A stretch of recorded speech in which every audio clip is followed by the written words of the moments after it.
Hello and welcome to YCZ classes. बच्चों, आज हम जो पीरियोडिक क्लासिफिकेशन ऑफ एलिमेंट वाला चैप्टर है उसको कंटिन्यू करते हुए आज का जो हमारा टॉपिक रहेगा, एक्चुअली ये एटॉमिक एंड आयोनिक रेडियाई है। तो हमने पिछले वाले लेक्चर में जो है वो एटॉमिक रेडियस या आप कहें तो एटॉमिक रेडियाई जो है वो कंप्लीट किया था। अब हम आयोनिक रेडियाई जो है वो थोड़ा सा वो देखेंगे, ठीक है। तो यहाँ पे आप ध्यान दीजिए, जो स्क्रीन के ऊपर आपको दिख रहा है आयोनिक रेडियाई। सबसे पहले बेटा इसकी जो डेफिनेशन रहेगी, like that of atomic radius, वही होगा जो आपने वहाँ पे बताया। फ़र्क सिर्फ इतना है कि वहाँ पे हमने न्यूट्रल एटम की रेडियस कंसिडर की थी। यहाँ पे हम क्या करेंगे, जो न्यूट्रल एटम होगा जब वो लॉस और गेन ऑफ इलेक्ट्रॉन करेगा तब आयनिक स्पीशीज़ जो है या आयंस जो आप कहेंगे कैटाइंस और एनाइंस जो है वो प्रोड्यूस होंगे। तो उनकी रेडियस को जो है कैटाइंस और एनाइंस की रेडियस को जो है हम कहीं ना कहीं आयोनिक रेडियाई बुलाएंगे, ठीक है। तो इनकी जो डेफिनेशन रहेगी, the distance from the centre of nucleus to the outermost shell, ठीक है, where valence electron has entered or is present in an ion, ठीक है। वो तो सेम है जैसे कि आपका एटॉमिक रेडियस का डेफिनेशन था। लेकिन अब यहाँ पे इंपॉर्टेंट चीज़ देखनी है आपने कि आयोनिक रेडियाई जो है ये कैटाइनिक भी होती है। अगर एटम जो है वो लॉस ऑफ इलेक्ट्रॉन करता है तो तब वो कैटाइन की फॉर्मेशन होगी, तो उसका रेडियस जो है वो कैटाइनिक रेडियस कंसिडर किया जाएगा, ठीक है। और इनकेस अगर एटम जो है वो क्या करता है, गेन ऑफ इलेक्ट्रॉन करता है, ठीक है, जैसे नॉन मेटालिक अगर एटम है वो गेन ऑफ इलेक्ट्रॉन करे तो वो उसका रेडियस जो है वो एनायोनिक रेडियस कहलाएगा, ठीक है। लेकिन जनरली इन दोनों को हम क्या कहेंगे, आयोनिक रेडियाई कहेंगे, ठीक है। चलिए आगे बेटा हम थोड़ा सा देखते हैं। कैटाइनिक रेडियाई जो है, रेडियाई मैं इसलिए लिख रहा हूँ क्योंकि बहुत सारे एलिमेंट्स के एटम्स को कंसिडर करके ये एटॉमिक ये रेडियस जो है यानी कैटाइनिक रेडियस जो है वो कंसिडर की जाती है। इसलिए हम यहाँ पे इसको कैटाइनिक रेडियाई, रेडियस के बजाय रेडियाई प्लूरल फॉर्म यूज़ करते हैं, ठीक है। तो देखिए कैटाइनिक जो रेडियाई होती है यानी रेडियस जो होती है वो decrease is then the parent atom. Parent atom मतलब हो गया, जैसे सपोज करो, मैं आपको एज एन एग्जांपल, ये नीचे भी मैंने डिस्कस किया हुआ है। सपोज कीजिए कि अगर मेरे पास न्यूट्रल सोडियम एटम है, ठीक है, इसकी रेडियस जो होगी उसकी रेडियस को अगर मैं सोडियम आयन, जब सोडियम एक इलेक्ट्रॉन लॉस करेगा जब ये Na पॉजिटिव बनेगा, तो जब मैं Na पॉजिटिव से इसकी रेडियस को कंपेयर करूंगा तो मुझे जो Na पॉजिटिव की रेडियस बेटा दिखेगी वो Na न्यूट्रल एटम से कम दिखेगी, मतलब वो कम होगी, ठीक है। क्यों कम होगी, यही चीज़ आपने जाननी है यहाँ पर कि क्या कारण होगा, किस वजह से जो है ये इस कैटाइन की रेडियस पेरेंट सोडियम एटम से जो है या पेरेंट एटम से जो है वो कम होगी, ठीक है। तो वही चीज़ मैं यहाँ पे बता रहा हूँ, cationic radii decreases than parent atom. क्यों? Due to the removal of electrons from the valence shell, क्योंकि उस एटम के वैलेंस शेल से जो इलेक्ट्रॉन रिमूव होंगे चाहे वो एक इलेक्ट्रॉन जैसे सोडियम से रिमूव होता है या फिर दो इलेक्ट्रॉन, वो डिपेंड करेगा सिचुएशन पे, or due to increase in effective nuclear charge. या तो फिर आप बताएंगे कि देखिए ये इसलिए डिक्रीज होगी कैटाइन की रेडियस पेरेंट एटम से, क्योंकि एक तो जैसे मैंने बताया आपको कि अगर सोडियम न्यूट्रल है, यहाँ पर अगर आपके पास बेटा 11 इलेक्ट्रॉन और 11 प्रोटॉन जो है वो यहाँ पे जो है वो यूज़ हो रहे हैं, तो वो होल्ड कर रहे हैं 11 प्रोटॉन्स पॉजिटिव चार्जेस 11 इलेक्ट्रॉन्स पे। तो वहाँ पे जब ये एक इलेक्ट्रॉन वैलेंस शेल से लॉस करेगा तब 11 प्रोटॉन्स जो हैं वो सिर्फ और सिर्फ, तब 11 प्रोटॉन जो हैं वो सिर्फ और सिर्फ जो है बेटा 10 इलेक्ट्रॉन पर ही होल्ड करेंगे, ठीक है। तो वहाँ पे अट्रैक्शन जो है Na पॉजिटिव आयन में ज़्यादा देखने को मिलेगी as compare to neutral sodium में, ठीक है। तो इस वजह से हम यहाँ पे बताएंगे कि देखो यही कारण है कि एक जो ये loss of electron valence shell से हो रहा है इस न्यूट्रल एटम से, और वो फिर कैटाइन बन रहा है, और दूसरी चीज़ की जो उसका न्यूक्लियर चार्ज जो है वो इंक्रीज हो रहा है। मतलब अगर आप Na पॉजिटिव में न्यूक्लियर चार्ज देखेंगे तो वो 11 प्रोटॉन्स का चार्ज है, ठीक है। तो 11 पॉजिटिव चार्ज जो है वो 10 ही इलेक्ट्रॉन पर जो है वो एक्ट कर रहा है। तो इंक्रीज न्यूक्लियर चार्ज भी यहाँ पे आप बताएंगे कि ये भी एक कारण है यहाँ पर इस कैटाइन की रेडियस कम होने की as compare to the atom या parent atom of that particular element, ठीक है। तो होप कि ये चीज़ आपको समझ आ गई हो। चलिए बेटा नेक्स्ट जो है हम यहाँ से एनाइनिक रेडियस अगर हम देखेंगे, कैटाइनिक रेडियस में आपने क्या याद रखा कि कैटाइनिक रेडियस को अगर हम पेरेंट एटम के साथ कंपेयर करेंगे तो कैटाइनिक रेडियस डिक्रीज होती है। अब देखिए एनायनिक रेडियस मतलब अगर आपके पास देखिए अगर कोई नॉन मेटालिक एलिमेंट है, जैसे मान लीजिए क्लोरीन ले लेते हैं, अगर क्लोरीन क्या करे, इलेक्ट्रॉन गेन करे, तो ये कितना हो जाता है Cl नेगेटिव, जिसको हम क्लोराइड आयन बोलेंगे। तो अगर आप Cl नेगेटिव की रेडियस, इस एनाइन की रेडियस को इस पेरेंट क्लोरीन एटम से कंसिडर करेंगे, कंपेयर करेंगे, तो यहाँ पे ये देखने को मिलेगा कि क्लोराइड आयन की जो रेडियस होगी वो ज़्यादा होगी as compare to this to its parent chlorine atom. ठीक है, किस तरह से, वही चीज़ हम यहाँ पे डिस्कस कर रहे हैं। एनायनिक रेडियाई स्लाइटली इंक्रीजेस, थोड़ी सी एनाइन की जो रेडियस होगी वो पेरेंट एटम से इंक्रीज होती है, क्यों, due to decrease in effective nuclear charge. जैसे देखिए इफेक्टिव न्यूक्लियर चार्ज में डिक्रीज आएगा बेटा, क्लोरीन में अगर आप न्यूक्लियर चार्ज की बात करेंगे, क्लोरीन का एटॉमिक नंबर तो 17 है, यहाँ 17 प्रोटॉन्स जो हैं वो पॉजिटिव चार्ज किए हुए होंगे, कितने, 17 ही इलेक्ट्रॉन पर। लेकिन जब Cl नेगेटिव होगा तो Cl नेगेटिव मतलब एक इलेक्ट्रॉन और क्लोरीन ने गेन कर दिया, तो तब आपका 17 ही पॉजिटिव चार्ज जो है वो 18 इलेक्ट्रॉन्स पे होल्ड कर रहा है। ठीक है, तो हम बताएंगे कि पॉजिटिव चार्ज कहीं ना कहीं यहाँ पर हमको क्या पड़ रहा है, कम पड़ रहा है, ये डेफिशिएंट हो रहा है। ठीक है, ये डिक्रीज हो रहा है। तो इसकी इनइक्वालिटी में, मतलब जो ये पॉजिटिव चार्ज डिक्रीज हो रहा है और ये जो आप नेगेटिव चार्ज इलेक्ट्रॉन की बात करेंगे वो इंक्रीज हो रहा है, तो यहाँ पर अट्रैक्शन, यहाँ पर जो आपके पास आप कहेंगे कि ये जो न्यूक्लियस की अट्रैक्शन होगी इस वैलेंस शेल के 18th इलेक्ट्रॉन के लिए, ये पूरी नहीं होगी। यहाँ पे इनर शेल जो है वो शेयर्ड भी करेंगे, स्क्रीन भी करेंगे, लिहाजा ये आउटवेज इसका इफेक्ट रहेगा इस वैलेंस शेल के इलेक्ट्रॉन की जो एंट्री हुई होगी इस एनाइन की, तो लिहाजा वो आउटवर्ड की तरफ रहेगा, यानी रिपल्शन की ही ओर रहेगा, बाहर की तरफ आउटवेज उसका इफेक्ट रहेगा। तो हम कहेंगे कि इस एज एन एग्जांपल जो हम क्लोराइड आयन कह रहे हैं, इसका जो साइज होगा, इसकी जो रेडियस होगी, वो इसके पेरेंट एटम क्लोरीन से जो है थोड़ी सी ज़्यादा होगी। ठीक है, होप कि ये चीज़ भी आपकी क्लियर होगी। लेकिन किस वजह से बेटा, ये क्योंकि न्यूक्लियर चार्ज जो है यहाँ पर कम पड़ रहा है। ठीक है, वो 18 इलेक्ट्रॉन को के लिए जो है वो कम पड़ रहा है, क्योंकि वो तो 17 इलेक्ट्रॉन्स के लिए सफिशिएंट था। अब एक और इलेक्ट्रॉन जो ऐड हो रहा है, जो वो गेन कर रहा है, उसके लिए ये कम पड़ रहा है, तो वो इलेक्ट्रॉन जो है ना, वो इस न्यूक्लियस की तरफ जो है वो अट्रैक्ट नहीं होगा, बल्कि वो आउटवेज मतलब बाहर की ही तरफ जो है उसका इफेक्ट रहेगा। तो जब बाहर की तरफ रहेगा तो इसका मतलब उसका जो साइज होगा वो क्या होगा, वो इंक्रीज होगा slightly as compare to the parent chlorine atom, जो हमने एज एन एग्जांपल बताई। ठीक है बेटा, और वही एग्जाम्पल देखिए अब यहाँ पर मैंने डिस्कस की हुई है।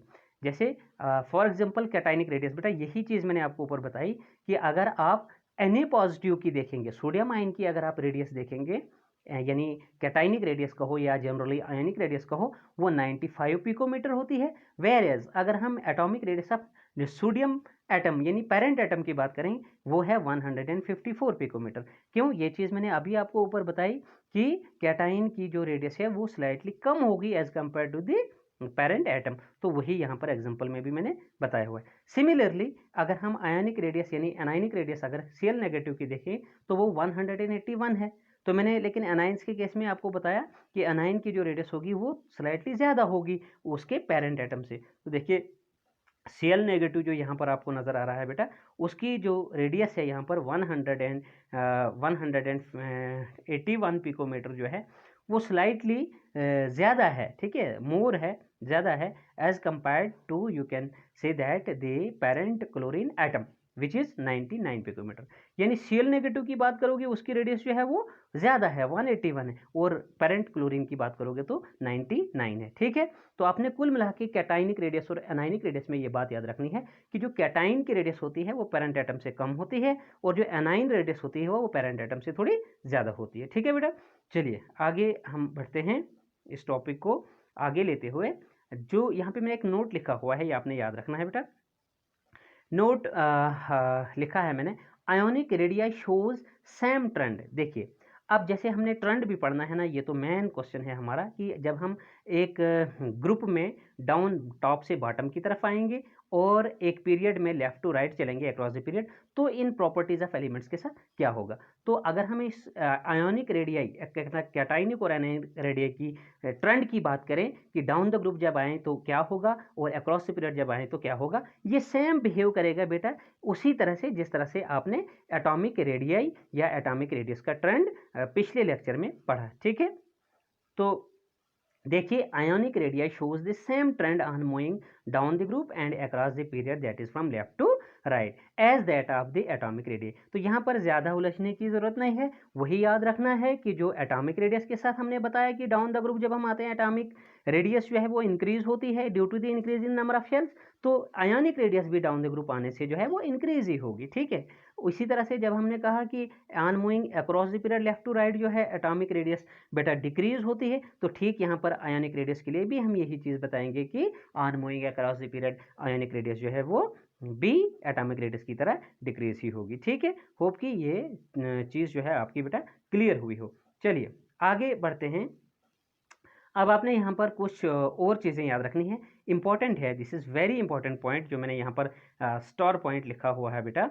देखिए यहाँ पे क्या है, मैंने लिखा है इन case of iso electronic species. आपको मालूम है कि आइसो इलेक्ट्रॉनिक, आइसो का मतलब होता है सेम, इलेक्ट्रॉनिक मतलब कि ऐसे स्पीशीज, ऐसे मॉलिक्यूल्स, ऐसे सब्सटेंसेस जिनके इलेक्ट्रॉन्स जो हैं वो सेम आए, मतलब अगर हम उनके इलेक्ट्रॉन की काउंटिंग करें तो उनमें इलेक्ट्रॉन जो हैं वो सेम आए, उन्हें हम आइसो इलेक्ट्रॉनिक स्पीशी कहते हैं। ठीक है, तो having same number of electrons, तो species which has higher nuclear charge, मतलब यहाँ पे पता क्या चीज़ आपको बोली जा रही है कि अगर आइसो इलेक्ट्रॉनिक स्पीशी है आपके पास, तो उस समय हम क्या डिसीजन लें, किस तरह से हम ये डिसाइड कर पाएँ कि किस वाले स्पीशी की रेडियस जो है वो कम या ज़्यादा है। तो आप यहाँ पर ध्यान करें, in case of isoelectronic species, species which has higher nuclear charge, जिस वाली स्पीशी का न्यूक्लियर चार्ज ज़्यादा आएगा, it will have definitely smaller atomic और आयोनिक रेडियाई। क्यों स्मॉलर एटॉमिक और आयोनिक रेडियस आएगा?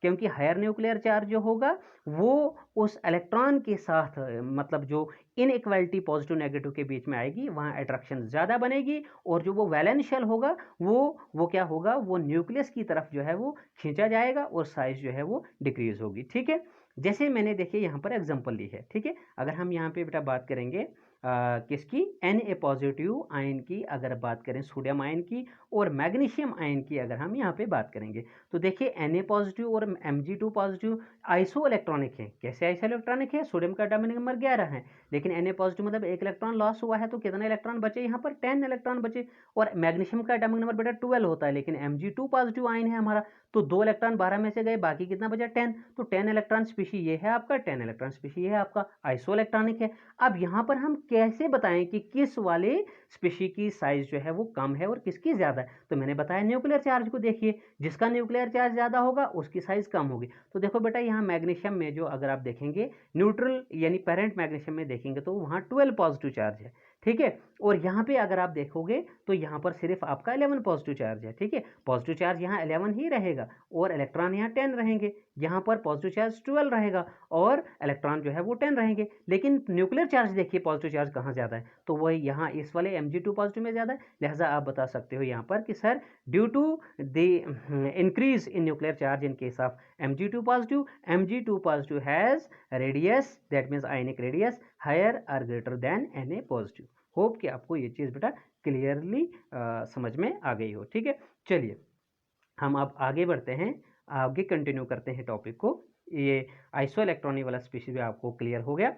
ठीक है, तो वही मैंने यहाँ पे लिखा हुआ है कि Mg2 पॉजिटिव जो है उसकी रेडियस मोर देन, उसका न्यूक्लियर चार्ज ज़्यादा है Na पॉजिटिव से, and hence you can say Mg2 positive cation will have smaller ionic radii than Na positive. Nuclear charge इसका ज़्यादा ज़रूर है, लेकिन इसकी जो कैटाइनिक रेडियस होगी Mg2 पॉजिटिव की वही कम होगी, वो कम होगी। ठीक है, क्योंकि वहाँ अट्रैक्शन ज़्यादा बनेगी। ठीक है, तो ये कम साइज का होगा Mg2 पॉजिटिव, Na पॉजिटिव का साइज जो है यानी रेडियस जो है आयोनिक रेडियाई यानी आप कैटाइनिक रेडियस कहेंगे वो ज़्यादा आएगा। Na पॉजिटिव का रेडियस ज़्यादा और Mg2 पॉजिटिव का रेडियस कम। चलिए बेटा, ये एटॉमिक एंड आयोनिक रेडियाई की जो पीरियोडिक प्रॉपर्टी थी और उसका जो ट्रेंड था डाउन द ग्रुप और अक्रॉस द पीरियड, ये हमारा यहाँ से इस तरह से जो है वो खत्म हो जाता है। अब हम नेक्स्ट जो है बेटा, नेक्स्ट पीरियोडिक प्रॉपर्टी लेते हैं जिसका नाम है आयोनाइजेशन एनर्जी या आयोनाइजेशन एंथैल्पी। तो सबसे पहले हम इस पीरियोडिक प्रॉपर्टी की डेफिनेशन समझते हैं सबसे पहले, लेकिन मैं आपको बताना चाहूँगा कि इसे हम आयोनाइजेशन एनर्जी भी कहते हैं या अब नाउअडेज इसको आयोनाइजेशन एंथैल्पी कहते हैं। तो what is it? It is defined as the minimum amount of energy required to remove the most loosely bounded electron from the valence shell of an isolated atom in gaseous state। क्या मतलब हुआ? वो minimum amount of energy को आप ionisation energy कहोगे जो हमें required होती है किसी भी एलिमेंट के वैलेंस शेल से इलेक्ट्रॉन को रिमूव करने के लिए। लेकिन यहाँ पर एक कंडीशन है कि वो एलिमेंट आपका गैसियस स्टेट में होना चाहिए, क्योंकि गैसियस स्टेट में जब कोई एलिमेंट होता है तब वहाँ पर ज़्यादा इजी होता है इलेक्ट्रॉन को रिमूव करना। ठीक है, तो इसलिए यहाँ पे बताया जा रहा है आयोनाइजेशन एनर्जी की डेफिनेशन कि minimum amount of energy required to remove the most loosely bounded electron present in the valence shell of an isolated gaseous atom. Okay बेटा, अब देखिए यहाँ पर, जैसे मैं यहाँ पे फिर से एक एग्जांपल के तौर पे यहाँ पे समझाने की आपको कोशिश करूँगा। देखिए, जैसे हमारे पास एक न्यूट्रल एटम है, हम एटम लिख रहे हैं कोई, लेकिन उसको मैं फिजिकल स्टेट गैस लिख रहा हूँ, क्योंकि डेफिनेशन के हिसाब से आपने कहा कि गैसियस स्टेट में आपने उस एटम के वैलेंस शेल से क्या करना है, इलेक्ट्रॉन रिमूव करना है। तो जितनी मिनिमम अमाउंट ऑफ एनर्जी आपको लगेगी इलेक्ट्रॉन को रिमूव करने के लिए, दैट मच अमाउंट ऑफ और that minimum amount of energy is called ionisation energy. तो मैंने यहाँ एटम लिखा गैसियस स्टेट में, प्लस आयोनाइजेशन एनर्जी गिव्स, ये कैटाइन देगा, क्योंकि जब इलेक्ट्रॉन रिमूव होगा तो कैटाइन बनेगा। फिर वो 1 पॉजिटिव बने 2 पॉजिटिव बने वो अलग बात है, कैटाइन बनेगा और प्लस वो इलेक्ट्रॉन यहाँ से रिलीज होगा। ठीक है, देखिए बेटा, जैसे अब हम इस चीज़ को इंप्लीमेंट करते हैं, हम कहते हैं जैसे सोडियम को अगर हम गैसियस फॉर्म में लेंगे, ठीक है, क्या आउट हुई? अगर हम सोडियम को यहाँ पर गैसियस स्टेट में लेंगे और प्लस आप देखेंगे कि कितनी आयोनाइजेशन एनर्जी हमें यहाँ लगेगी। इस सोडियम में आपको जैसे पता है कि इसमें पहले वाले शेल में 2 इलेक्ट्रॉन, फिर 8 इलेक्ट्रॉन, और वैलेंस शेल में जो है वो एक इलेक्ट्रॉन, यानी के शेल में 2, एल शेल में और एम शेल में, आउटरमोस्ट शेल में 1 इलेक्ट्रॉन होता है। अगर इस इलेक्ट्रॉन को रिमूव करना होगा तो ऑब्जर्व्ड फैक्ट है ये कि 495 किलो जूल पर मोल एनर्जी जो है यहाँ पर रिक्वायर्ड होगी। इतनी एनर्जी बेटा यहाँ लगेगी, फिर जाकर इस सोडियम के एम वैलेंस शेल से जो है इलेक्ट्रॉन रिमूव होगा, तो फिर जाकर आपको आगे मिलेगा प्रोडक्ट में Na पॉजिटिव सोडियम आयन और प्लस मिलेगा, वो इलेक्ट्रॉन रिलीज होगा। ठीक है, होप कि बेटा ये चीज़ आपको अच्छे से समझ में आई है। ठीक है, अब हम थोड़ा सा आगे फिर से बढ़ते हैं और यहाँ देखेंगे कि इसका जो यूनिट है वो क्या रहेगा, कि इसका आयनाइजेशन एनर्जी जो है, आयनाइजेशन एनर्जी का यूनिट आपने याद रखना है कि it's unit is kilo joule per mole. या फिर देखिए, जैसे नॉर्मली हम एनर्जी का यूनिट जो है लेते हैं किलो जूल पर मोल, इसी तरह से हम यहाँ पर आयनाइजेशन एनर्जी का यूनिट भी किलो जूल पर मोल ही लेंगे। या फिर दूसरा जो इसका यूनिट होता है वो इलेक्ट्रॉन वोल्ट पर एटम भी हम लेते हैं। ठीक है, ईवी पर एटम जिसको हम कहते हैं शॉर्टली। जैसे यहाँ पर आपने फिर से एक चीज़ नोट करनी है कि रिलेशन जो है किलो जूल पर मोल का और इलेक्ट्रॉन वोल्ट पर एटम का बेटा, वो कुछ इस तरह से आपने याद रखना है कि 1 इलेक्ट्रॉन वोल्ट पर एटम जो होता है, this unit is equal to 96.49 kilo joule per mole. ये आपको याद रखना है। ठीक है, चलिए आगे हम बढ़ते हैं बेटा। तो आगे जाके हम आप देखिए, आप लिखना है, आपने याद रखना है फर्स्ट आयोनाइजेशन एनर्जी किस चीज़ को कहते हैं। आयोनाइजेशन एनर्जी तो आपको समझ में आया, लेकिन फर्स्ट आयोनाइजेशन एनर्जी किसे कहते हैं। देखिए बेटा, फर्स्ट आयोनाइजेशन एनर्जी मैंने यहाँ पे लिखा हुआ है, और दूसरी चीज़ मैं आपको बताऊँ यहाँ पे कि आयोनाइजेशन एनर्जी को हम इस तरह से भी, फर्स्ट आयोनाइजेशन एनर्जी को ऐसे भी लिखते हैं, आई जो मैंने यहाँ पे लिखा है एक्चुअली, आई और यहाँ बॉटम पे फर्स्ट लिखते हैं। ठीक है, IE1 जिसको आप पढ़ोगे, IE1 मतलब फर्स्ट आयोनाइजेशन एनर्जी। क्या होती है ये first ionization energy? The energy required to remove the first electron. देखिए, जनरली आपने आयोनाइजेशन एनर्जी में बताया था the minimum amount of energy required to remove the most loosely bonded electron. लेकिन अब जब तुम पहले इलेक्ट्रॉन को, फर्स्ट इलेक्ट्रॉन को जब तुम उस आइसोलेटेड गैसियस एटम के वैलेंस शेल से बेटा रिमूव करोगे, तो उस एनर्जी को फिर हम फर्स्ट आयोनाइजेशन एनर्जी कहेंगे। जैसे मैं एक बार फिर से डेफिनेशन रिपीट करता हूँ, the energy required to remove the first electron from the valence shell of an isolated gaseous atom is called first ionization energy.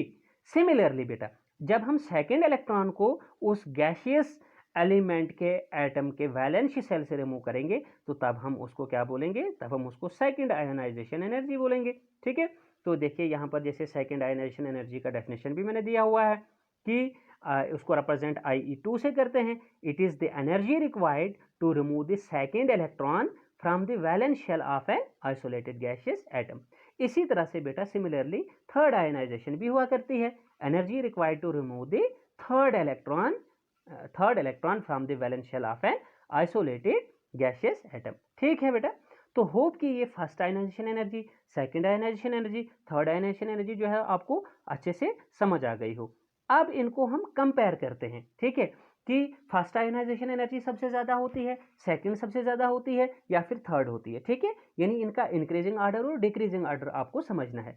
देखिए बेटा, सपोज कीजिए कि मेरे पास क्या है, यही मैग्नीशियम है। क्या है? सपोज करो कि मेरे पास एक मैग्नीशियम एटम है। अगर मैं देखता हूँ मैग्नीशियम की इलेक्ट्रॉनिक कॉन्फ़िगरेशन, इसका एटॉमिक नंबर जो है वो 12 है। मैं यहाँ पे इसका कॉन्फ़िगरेशन शेल वाइज बताता हूँ। ये 2, 8 और 2 होता है, यानी K, L और M में। ठीक है, वैलेंस शेल M जो है इसमें वो कितने इलेक्ट्रॉन किए हुए हैं? 2 इलेक्ट्रॉन है।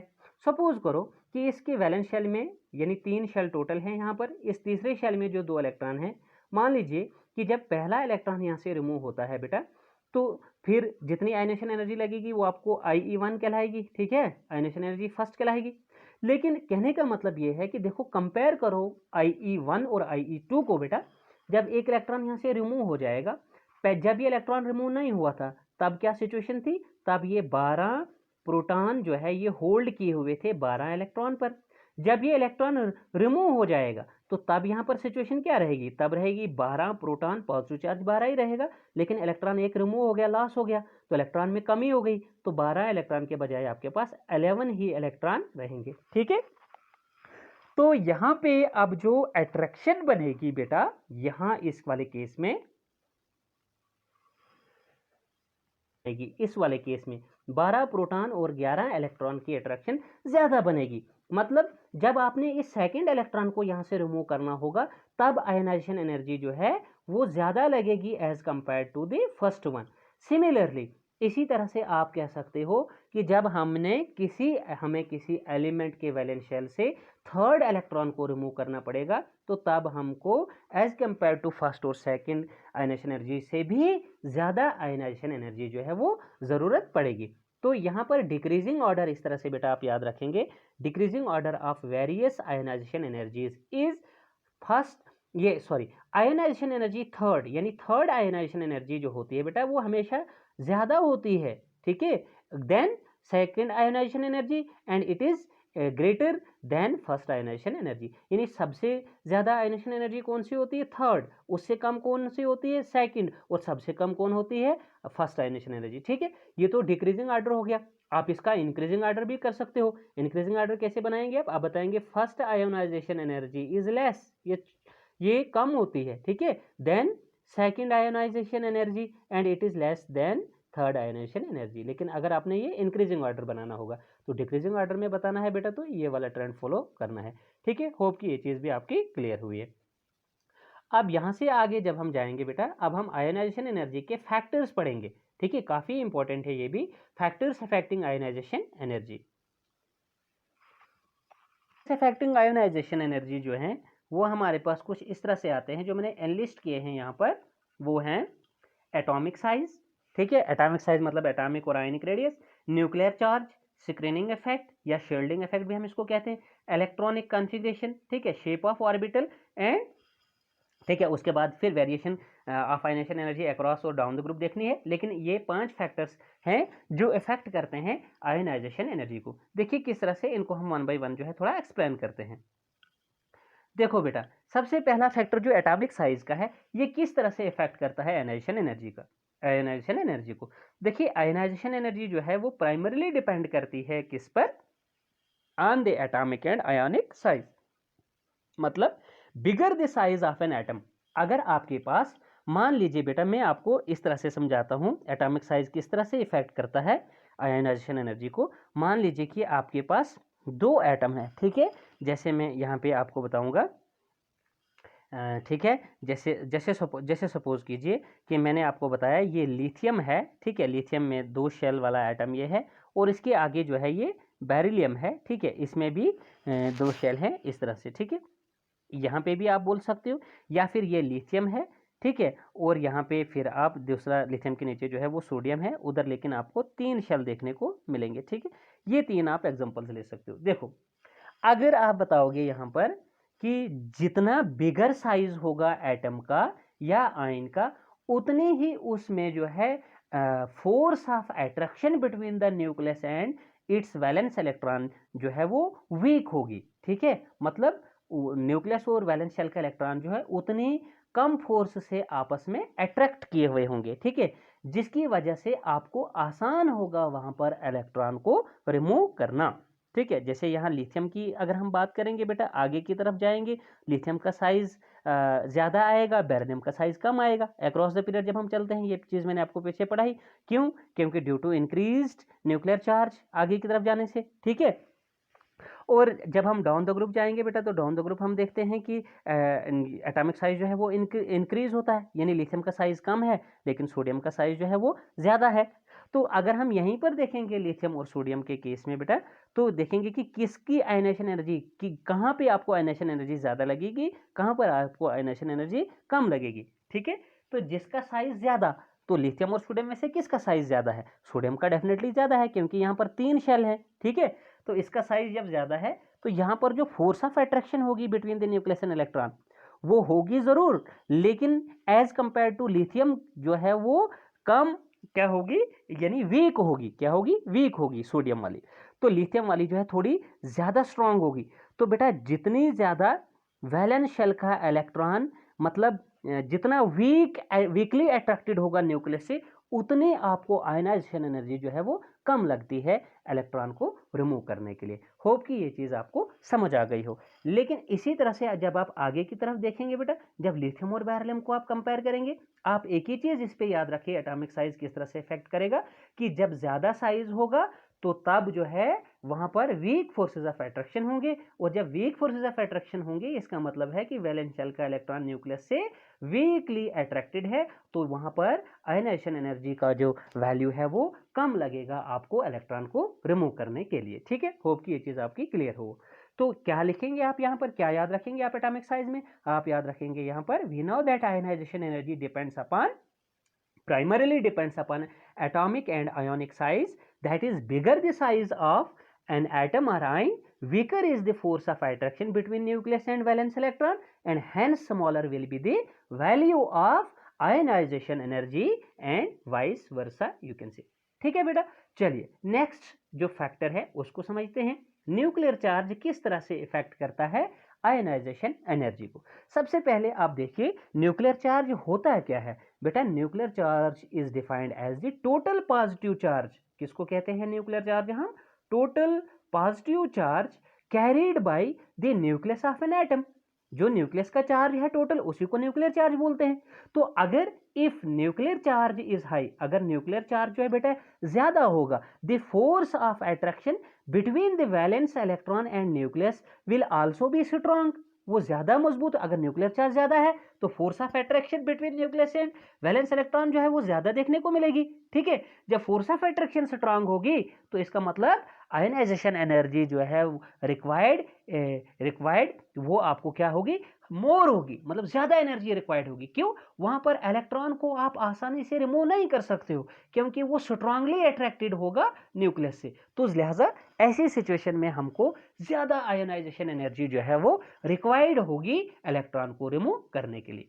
तो क्या समझ में आ गया न्यूक्लियर चार्ज का इफेक्ट आपको, कि if nuclear charge is more or high, then the force of attraction between the valence electron and nucleus will be you can say strong, and hence the ionization energy required is higher ionization energy is required in that case and vice versa। ठीक है बेटा, चलिए nuclear charge भी अगर आपको समझ में आ गया तो हम अब आगे बढ़ते हैं। आगे जो है अब हम देखेंगे कि स्क्रीनिंग इफेक्ट या फिर जिसे हम शील्डिंग इफेक्ट कहते हैं, ये किस तरह से आयनाइजेशन एनर्जी को जो है वो इफेक्ट करता है। लेकिन यहाँ पे मैं आपको एक बार फिर से बताना चाहूँगा कि ये जो बेटा शील्डिंग इफेक्ट है या जिसे हम स्क्रीनिंग इफेक्ट कहते हैं, ये आपने देखना है ये किस चीज़ का नाम है। ठीक है, स्क्रीन का मतलब हो गया कि देखिए जैसे हमारे पास कोई भी एलिमेंट है, अगर उसके बहुत सारे शेल्स आते हैं, ठीक है, और उसका जो वैलेंस शेल, किसी एलिमेंट का जो वैलेंस शेल होगा, उसके पीछे जो ये इनर शेल के इलेक्ट्रॉन्स होते हैं, मतलब स्क्रीनिंग इफेक्ट हम उस इफेक्ट को कहते हैं जहां पर न्यूक्लियस का जो चार्ज होता है ये वैलेंस शेल के इलेक्ट्रॉन तक इसका इफेक्ट जो है वो नहीं पहुंच पाता है। किस वजह से नहीं पहुंच पाता है? क्योंकि इस वैलेंस शेल के अंदर जो ये इनर शेल्स होते हैं ये स्क्रीन करते हैं, ये शील्ड करते हैं, ये न्यूक्लियस का इफेक्ट जो है ये वैलेंस शेल के इलेक्ट्रॉन तक पहुंचने नहीं देते हैं। बेटा इसी को कहते हैं स्क्रीनिंग इफेक्ट या शील्डिंग इफेक्ट। तो अगर आपको इसका डेफिनेशन लिखना है आप इसको लिख सकते हैं, the inner electron screen the outer electron from nuclear attraction. So the shielding of you can say shielding of outer electron from the nuclear attraction by the nucleus is called the screening or the shielding effect। ठीक है, चलिए ये तो definition हो गई। अब आपने देखना है स्क्रीनिंग इफेक्ट से क्या इफेक्ट पड़ता है, किस तरह से ये इफेक्ट करती है स्क्रीनिंग इफेक्ट या शील्डिंग इफेक्ट आयोनाइजेशन एनर्जी को। तो देखिए ये जो मल्टी इलेक्ट्रॉन, पहले यहाँ पर मैंने आपको स्क्रीनिंग इफेक्ट जो है ये बता दिया, ये लेकिन कहाँ पे होता है बेटा? मल्टी इलेक्ट्रॉन एटम में आपको स्क्रीनिंग इफेक्ट या शील्डिंग इफेक्ट जो है वो देखने को मिलता है। ठीक है, इलेक्ट्रॉन एटम्स में अगर शील्डिंग इफेक्ट या स्क्रीनिंग इफेक्ट हो रहा है तो this screening effect ultimately increases the size of an atom of element. And जब साइज ऑफ एटम जो है वो इंक्रीज होगा, क्योंकि वैलेंस शेल के इलेक्ट्रॉन को जब न्यूक्लियस की अट्रैक्शन, न्यूक्लियस का जो पुल है वो फील ही नहीं होगा तो वो आउटवेज ही रहेगा। तो आउटवेज रहेगा वैलेंस शेल का इलेक्ट्रॉन, तो इसका मतलब वैलेंस शेल जो है वो बाहर की ही तरफ रहेगा। ठीक है, आउटवेज रहेगा, तो इसका मतलब साइज जो है वो वहां पर इंक्रीज होगी। तो शील्डिंग इफेक्ट होने के कारण जो साइज होता है एटम का वो इंक्रीज होता है। और जब बेटा साइज एटम का इंक्रीज होता है तो वो जो साइज इंक्रीज होता है एटम का वो अल्टीमेटली क्या करता है? आयनाइजेशन एनर्जी को डिक्रीज करता है। क्यों आयनाइजेशन एनर्जी को डिक्रीज करता है? क्योंकि जब साइज ज्यादा हो गया तो न्यूक्लियस और इलेक्ट्रॉन, वैलेंस शेल के इलेक्ट्रॉन के बीच अट्रैक्शन कम हो गई, और जितनी आपको अट्रैक्शन कम मिलती है उतना ही बेहतर होता है, उतनी ही कम आयनाइजेशन एनर्जी आपको लगती है उस एटम के वैलेंस शेल से इलेक्ट्रॉन को रिमूव करने के लिए। ठीक है बेटा, तो ये था किस तरह से स्क्रीनिंग इफेक्ट या शील्डिंग इफेक्ट करता है किसको? आयनाइजेशन एनर्जी को। बेटा नेक्स्ट जो फैक्टर है वो है इलेक्ट्रॉनिक कॉन्फ़िगरेशन। तो चलिए देखते हैं इलेक्ट्रॉनिक कॉन्फ़िगरेशन किस तरह से इफेक्ट करती है आयनाइजेशन एनर्जी को। देखो बेटा, ionization energy is closely related to the electronic configuration also. How? Why? देखो, if an atom has symmetry in its electronic configuration. Symmetry का मतलब हो गया, जैसे मैंने बताया था आपको, अगर हमारे पास p ऑर्बिटल, हॉर्न्स रूल अगर आपको याद है, तो अगर p ऑर्बिटल में हमारे पास 3 इलेक्ट्रॉन है या 6 इलेक्ट्रॉन है, डी ऑर्बिटल में अगर हमारे पास 5 हैं या फिर 10 हैं, ठीक है, इसी तरह से एफ ऑर्बिटल में अगर हमारे पास 7 इलेक्ट्रॉन या फिर 14 इलेक्ट्रॉन है, तो तब हम इनको बोलते हैं symmetrically distributed electrons as per the हॉर्न्स रूल। तो वहां पर अगर इस किस्म का केस बनता है तो वो एलिमेंट का एटम जो होता है वो ज्यादा स्टेबल पाया जाता है। तो अगर आयनाइजेशन एनर्जी जो है वो क्या एटम की क्या आयनाइजेशन एनर्जी नहीं, सॉरी, इलेक्ट्रॉनिक कॉन्फ़िगरेशन अगर एटम की क्या आ रही हो, सिमेट्री उसमें आ रही हो, सिमेट्रिकल इलेक्ट्रॉनिक कॉन्फ़िगरेशन अगर एटम की है, एलिमेंट के एटम की है, then it will be more stable according to हॉर्न्स रूल। तो वो हॉर्न्स रूल के मुताबिक जो है बेटा क्या होता है? ज्यादा स्टेबल माना जाता है सिमेट्रिकल इलेक्ट्रॉनिक कॉन्फ़िगरेशन वाला एटम। ठीक है, तो and higher value of ionization will be required. तो उस केसेस में जब वो ज्यादा स्टेबल है हॉर्न्स रूल के मुताबिक, स्टेबल सिमेट्रिकल इलेक्ट्रॉनिक कॉन्फ़िगरेशन वाला एटम, तो उस समय तो आपको आयनाइजेशन एनर्जी जो है वो ज्यादा लगेगी ना। ज्यादा स्टेबल होने का मतलब कि वहां पर वैलेंस शेल का इलेक्ट्रॉन न्यूक्लियस से जो है वो अच्छी खासी अट्रैक्शन बनाए हुए है, तो आपको वहां पर उस मोर स्टेबिलिटी ऑर्डर में ज्यादा आयनाइजेशन एनर्जी का रिक्वायरमेंट लगेगा, ठीक है, इलेक्ट्रॉन को रिमूव करने के लिए। तो and higher value of ionization energy will be required in this case to remove the electron from the valence shell. For example, अगर आप s ऑर्बिटल में देखेंगे, अगर 2 इलेक्ट्रॉन है वहां से ये स्टेबल है, ठीक है, यहाँ पर आपको ज्यादा आयनाइजेशन एनर्जी लगेगी। इसी तरह से p3 में अगर p ऑर्बिटल में 3 इलेक्ट्रॉन हैं या 6 इलेक्ट्रॉन हैं, या d में 5 हैं या d में 10 हैं, f में 7 हैं या फिर f में 14 इलेक्ट्रॉन है, तो ऐसी सिचुएशन को हम सिमेट्रिकल डिस्ट्रीब्यूशन ऑफ इलेक्ट्रॉन्स कहते हैं ऑर्बिटल्स में एज पर होन्स रूल। तो वो सिमेट्रिकल कॉन्फ़िगरेशन में बेटा इलेक्ट्रॉन को रिमूव करना आसान नहीं होता है, ट्रबलसम होता है, लिहाजा वहाँ पर आयनाइजेशन एनर्जी की जो वैल्यू लगती है वो ज़्यादा लगती है, ठीक है।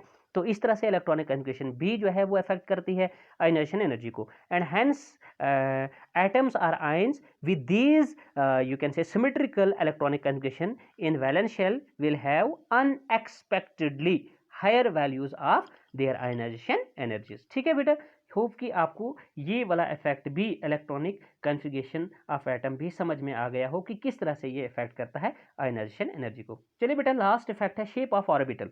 देखिए ऑर्बिटल का शेप जो है वो भी थोड़ा डिपेंड करता है किस पर, इस पे शेप ऑफ ऑर्बिटल जो है वो डिपेंड नहीं, बल्कि शेप ऑफ ऑर्बिटल जो है वो भी एक फैक्टर बनता है आयनाइजेशन एंथैल्पी को इफेक्ट करने का। तो किस तरह से shape of orbital ionization energy को इफेक्ट करता है, चलिए इसको भी जानते हैं। देखो बेटा, shape of orbital also effects और influences the ionization energy since we know that s orbital जो होता है बेटा वो स्फेरिकली सिमेट्रिकल इन शेप होता है। So it valence electron is in this orbital. अगर एटम का वैलेंस इलेक्ट्रॉन जो है वो एस ऑर्बिटल में है, ठीक है, तो फिर आपको क्या लगती है, higher value of ionization energy is then required, ठीक है।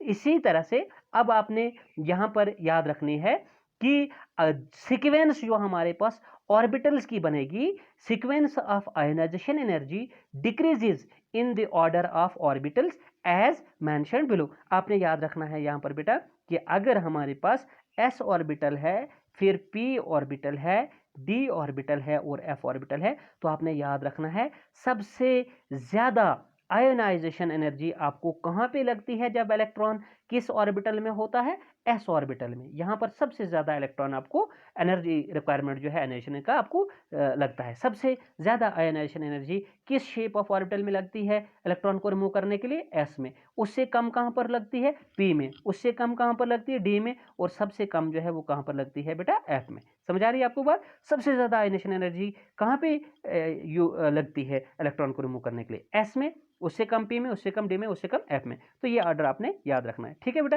फाइनली हम आज के इस लेक्चर में पढ़ेंगे, अब क्या पढ़ेंगे, variation of ionization energy in periodic table. Variation मतलब जब हम डाउन द ग्रुप आएंगे तो ionization energy of elements increase या डिक्रीज होगी, क्या होगी वो पढ़ेंगे। और अक्रॉस द पीरियड जब लेफ्ट टू राइट जाएंगे तो क्या इंक्रीज या डिक्रीज होगी वो भी हम पढ़ेंगे, ठीक है।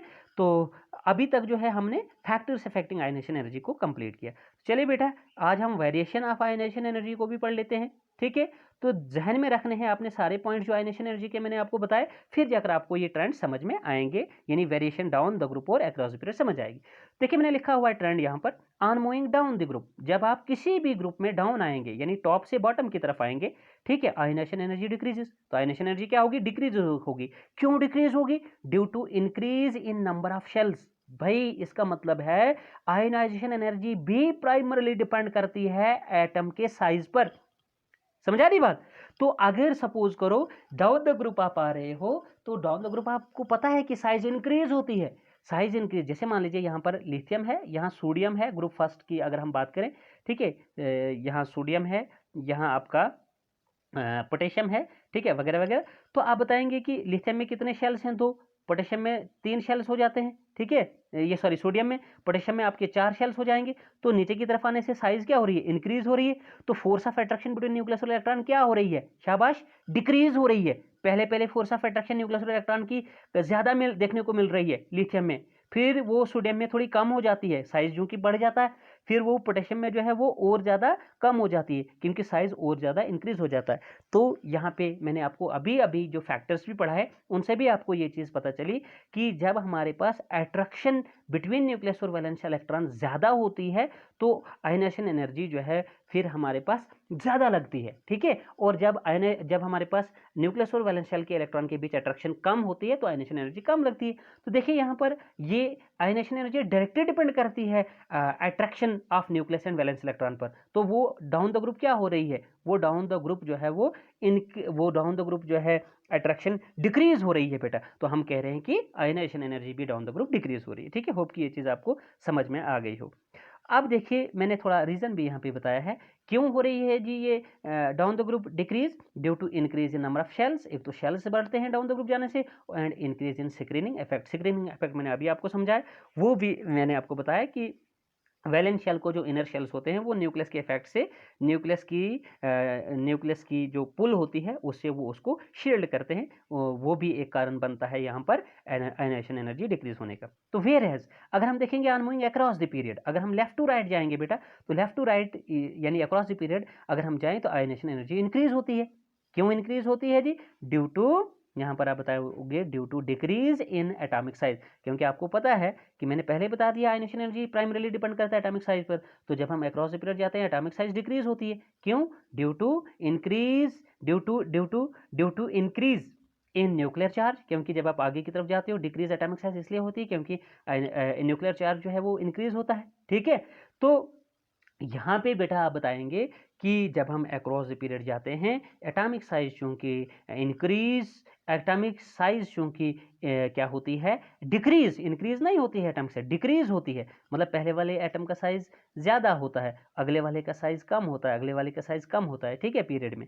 तो फिर इसका मतलब ये हो गया कि पीछे अट्रैक्शन आपकी कम होगी, आगे अट्रैक्शन ज़्यादा होती चली जाती है। जितनी अट्रैक्शन उतना वैसा ही, जैसी अट्रैक्शन वैसे ही आयनाइजेशन एनर्जी।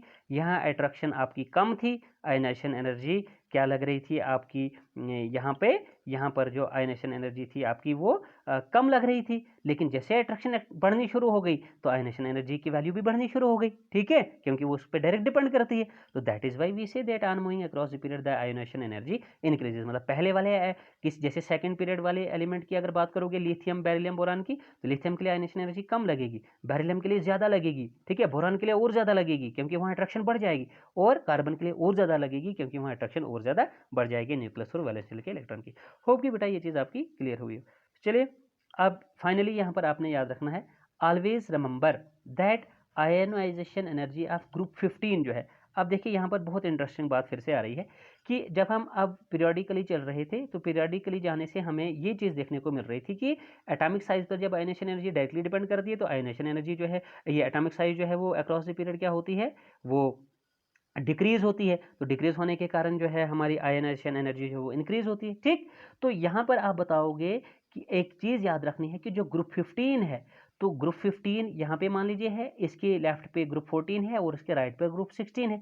बेटा जब तुम यहाँ से जा रहे हो ट्रेंड ये बता रहा है कि अक्रॉस द पीरियड जाने से आयनाइजेशन एनर्जी जो है वो आयनाइजेशन एनर्जी इंक्रीज होती है। तो इसका मतलब है कि ग्रुप 15 की आयनाइजेशन एनर्जी क्या होनी चाहिए, कम, और ग्रुप 15 की ज़्यादा, ग्रुप 16 की ज़्यादा। लेकिन यहाँ पर एक एक्सेप्शनल केस है, वेरी इंपॉर्टेंट, ये पूछा जा सकता है आपको एग्जाम में, नॉर्मल या फिर कॉम्पिटिटिव में, दो में पूछा जा सकता है, ठीक है, कंसेप्चुअल क्वेश्चन है ये। यहाँ पर आपने ध्यान करना है कि देखो ग्रुप 15 जो है ना, यहाँ पे सिमेट्रिकल इलेक्ट्रॉनिक कॉन्फ़िगरेशन इसकी बनती है NS2 और NP3, मतलब 3 और 2 कितने हो गए, 5 इलेक्ट्रॉन, आप ये भी बोल सकते हो। या फिर देखो S में अभी मैंने रखा था symmetrical distribution, symmetrical electronic configuration में S में 2 इलेक्ट्रॉन और P में कितने, P में बताया था अगर 3 आते हैं या फिर 6 आते हैं, तो देखो यहाँ पर P में 3 इलेक्ट्रॉन आते हैं, ये तो स्टेबल इलेक्ट्रॉनिक कॉन्फ़िगरेशन है अकॉर्डिंग टू हॉर्न्स रूल। तो स्टेबल इलेक्ट्रॉनिक कॉन्फ़िगरेशन जहाँ पर होती है ना बेटा, वहाँ पर आयनाइजेशन एनर्जी जो है वो हमेशा ज़्यादा लगती है। जो स्टेबल इलेक्ट्रॉनिक कॉन्फ़िगरेशन ना ही आपको ग्रुप 14 में देखने को मिल रही है, ना ही ग्रुप 16 में देखने को मिल रही है। That is why here I say to you that the ionization energy of group 15 is exceptionally higher than group 14, तो है ही, but even it is higher than group 16, ठीक है, क्योंकि ग्रुप 16 में स्टेबल कॉन्फ़िगरेशन फॉलो नहीं होती है और ना ही ग्रुप 14 में होती है। जैसे देखो यहाँ पर मैंने बताया है कि ग्रुप 14 की जो ये कॉन्फ़िगरेशन है बेटा, वो है NS2NP2, ठीक है, और कोई स्टेबल कॉन्फ़िगरेशन नहीं बनती है। ग्रुप 16 में देखो NS2NP4 है, यहाँ पर भी कोई स्टेबल कॉन्फ़िगरेशन नहीं है, यहाँ P में 2 और P में 4। लेकिन ग्रुप 15 में NS2 तो है, लेकिन NP में देखो कि P में कितने इलेक्ट्रॉन आ रहे हैं, 3 आ रहे हैं, जो कि स्टेबल कॉन्फ़िगरेशन है, ठीक है। So to lose electron from the stable electronic configuration, अगर stable electronic configuration of atom से इलेक्ट्रॉन रिमूव या लूज रिमूव करना है, तो वहाँ पर आयनाइजेशन एनर्जी जो है वो हाई आयनाइजेशन एनर्जी की जरूरत पड़ती है। That is why here we see that ionization energy of group 15 is relatively higher as compare to या than any other group either of group 14 और ऑफ ग्रुप 16 हो। ठीक है बेटा, तो फॉर एग्जांपल वही यहाँ पर एक एग्जांपल से मैंने यहाँ पे इस चीज़ को समझाया है कि as an example ionization energy of carbon which is a member of group 14 element, it is found to be 1086.4 kilojoule per mole, whereas nitrogen of group 15 is found to be 1402, which is more than carbon, okay, kilojoule per mole, and it is still more than oxygen group 16th element which is 1314 kilojoule पर मोल। तो आप देख रहे हो यहाँ पर कि nitrogen की जो आयनाइजेशन एनर्जी है ये किस तरह से एक्सेप्शनली ग्रुप 14 कार्बन के एलिमेंट से और ग्रुप 16 ऑक्सीजन एलिमेंट से ज़्यादा पाई जाती है। ठीक है बेटा, तो आज के लेक्चर में बेटा इतना ही पढ़ेंगे। काफ़ी इंटरेस्टिंग लेक्चर रहा है ये। इसमें हमने पीरियोडिक ट्रेंड्स जो है, पीरियोडिक प्रॉपर्टीज़ वो डिस्कस की हुई हैं, और ख़ास करके आयनाइजेशन एंथैल्पी ये काफ़ी इंटरेस्टिंग पीरियोडिक ट्रेंड और पीरियोडिक प्रॉपर्टी है जो कि आपको समझना जो है वो बहुत ही ज़रूरी है यहाँ पे इस क्लास 11th में। अगर यहाँ पे आपको ये अच्छे से समझ में आएगा तो क्लास 12th में आपको कोई भी परेशानी नहीं होगी। ठीक है बेटा, आज के लेक्चर में इतना ही पढ़ेंगे। होप कि पूरा लेक्चर आपको समझ में आया हो, और एक बार फिर रिक्वेस्ट करता हूँ कि लेक्चर को फर्स्ट टू लास्ट देखिए, और अगर आप थोड़ा सा टाइम, तो ये थोड़ा सा 35 मिनट्स अब वही लेक्चर हो गया है, काफ़ी इंटरेस्टिंग था, मन नहीं कर रहा था कि मैं इसको छोड़ूं, स्किप करूं। ठीक है, तो मैंने कंप्लीट ही किया इसको। तो आप वीडियो का थोड़ा सा स्पीड ज़्यादा करके भी जो है लेक्चर को सुन सकते हैं। ठीक है बेटा, तो आज के लेक्चर में इतना ही। Goodbye, take care, stay fit and stay safe.